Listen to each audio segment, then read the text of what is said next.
Hello hi welcome to గాయత్రితో గోలా. గోలనా గోలేంది గోలా అని చూడకుండా ఉండే రుల్లో ఏదో నా గోల మీకు కూడా వినిపిద్దామని ఇవాళ బాత్కానా ఏందంటే బాత్కానా బాత్కానా ఏంది అని సోచాయిస్తురా ఉల్లా. ఏం లేదు, బాత్కానా అంటే ముచ్చట కదా, ఏదో గమ్మతుంటుంది కదా అని గట్లా చెప్పిన. ఇవాళ ముచ్చట ఏంటంటే వినాయక చవితి స్టార్ట్ అయింది కదా, వినాయకుడి కోసమని షాప్కి వచ్చిన. నాకేమో ఇక్కడ అన్ని వినాయకులు నచ్చినాయి, కానీ ఏదో ఒక్కదాంతోనే కదా మనం పూజ చేసుకోవాలి. సో ఒకటి ఫైనల్గా ఫిక్స్ చేసుకున్నాము. తర్వాత మార్కెట్కి వెళ్ళిన పూల కోసమని. అయినా నాకు అర్థం కాని విషయం ఏంటంటే, ఎన్ని పూలున్నా మన గణపతికి గరకనే కదా చాలా ప్రీతికరమైంది. సో గరక కూడా తీసుకున్నాం. తర్వాత మోస్ట్ ఫేవరెట్ వినాయకుడికి అంటే నాకు కూడా లడ్డు తీసుకున్నా. దాని తర్వాత వినాయకుడికి ఏదేది కావాలో పూలు పండ్లు అన్నీ తీసుకొని బయలుదేరిన.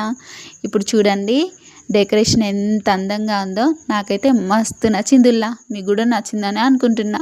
ముందుగా నా చిన్ని వినాయకుడికి దీపంతో వెల్కమ్ చెప్తున్నా. రండి మీరు కూడా చూసేయండి నా వినాయకుడిని. చూసి రావుల్లా ఎంత అందంగా ఉన్నాడో నా చిన్ని వినాయకుడు. పూజ అయ్యాక చూపిస్తాను.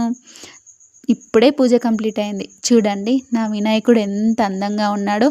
చూడ్డానికి నా రెండు కళ్ళు సరిపోవడం లేదు. ఎందుకో నా వినాయకుడికి నా దిష్టే తగిలేటట్టుంది చూసి చూసి. అందుకే నా చేతులతో నా చిట్టి వినాయకుడికి నేనే దిష్టి ఇస్తున్నుల్లా. అందరూ బాగుండాలి, అందులో నేను ఉండాలి. మీరు కూడా మొక్కుకోరే మంచిగా.